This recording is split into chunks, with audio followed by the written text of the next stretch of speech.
Dear colleagues, my name is Marcelo Melzer Teruchkin.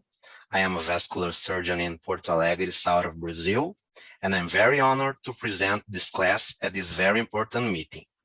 Today, we will discuss about use of thrombolytics in serious pulmonary embolism in pregnancy and puerperium. No disclosures.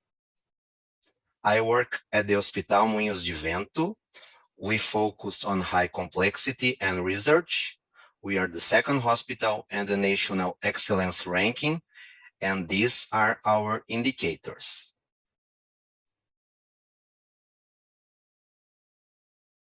Pulmonary embolism in pregnancy is still a leading cause of maternal mortality. Venous thromboembolism complicate 1 to 2 per thousand deliveries.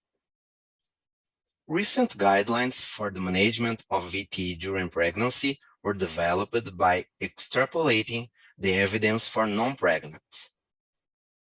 Recommendations are largely based on observational data and experts' opinion, given the lack of high-level evidence. PE in pregnancy appears to differ slightly from DVT.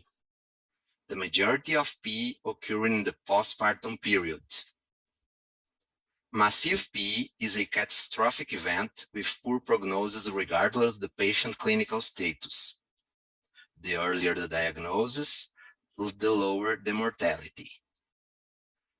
Pregnancy-adapted years algorithm study for PE diagnosis help us to avoid angio-CT and radiation exposure. Meet the International Society on Thrombosis and Hemostasia criteria. Here, the algorithm, we start with 3 clinical items assessment: clinical signs of DVT, hemoptysis, PE most likely the diagnosis. If we have clinical signs of DVT, we use compression ultrasound. Confirming DVT, we treat. If normal ultrasound, we ask the dimer. PE was excluded if the dimer is lower than 500 plus at least one of the clinical items, or the dimer lower than 1000 plus no items. The American Heart Association published this stratification to help us with massive PE diagnosis. If we have any of the following criteria: systolic blood pressure lower than 90 millimeters, systolic blood pressure drop higher than 4 millimeters, cardiac arrest, persistent bradycardia, and requirement for vasopressor to maintain blood pressure, confirm massive PE diagnosis. The mainstay of massive PE treatment is thrombolysis. Systemic thrombolysis use an intravenous agent.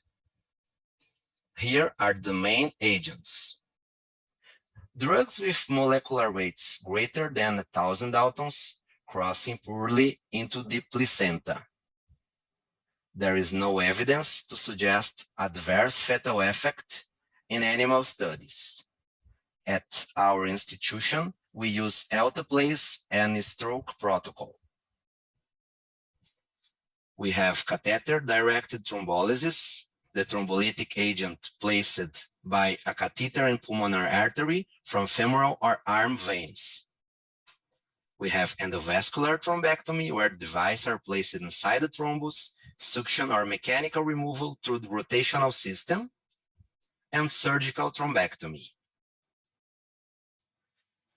In this recent study, Hobon and colleagues analyzed fatality rates of systemic thrombolysis in pregnant. The research was carried out through German nationwide inpatient registry from 2005 until 2016. The main conclusions were that overall in-hospital fatality rate of 3.4%, pulmonary embolism-related death in hospital pregnant, 14 of all maternal deaths recorded in Germany, 7.3% women had hemodynamic failure, 37.8% received systemic thrombolysis, and 37% died, as we can see in this graphic.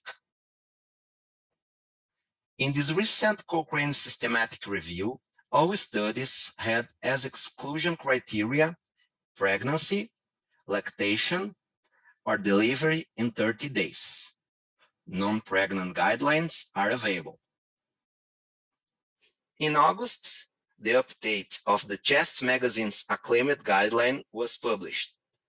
The main statements about thrombolysis, not specifically for pregnancy, have the following recommendations. For acute PE with hypotension with low bleeding risk, systemic thrombolytic therapy. The panel does not endorse one agent or dosing therapy over another. Acute PE who deteriorate after starting anticoagulation therapy with acceptable bleeding risk, systemic thrombolytic therapy, monitor for clinical deterioration. From consider thrombolytics therapy in absence of frank shock if bleeding risk is acceptable. And acute PE who are treated with thrombolytic agent, we suggest systemic thrombolytic therapy using a peripheral vein over catheter-directed thrombolysis. And in the vascular area, acute PE with hypotension who also have high bleeding risk, failed systemic thrombolysis, and shock that is likely to cause death before systemic thrombolysis can take effect. If appropriate expertise and resources available, we suggest catheter-assisted thrombus removal. And concluding, lessons to take home. Better preventive and management strategies should be urgently implemented in the vulnerable patient group. Early PE diagnosis increases the survival rates. Development of institutional protocols with risk stratification and VPE prophylaxis should be implemented and encouraged by medical society and government agencies.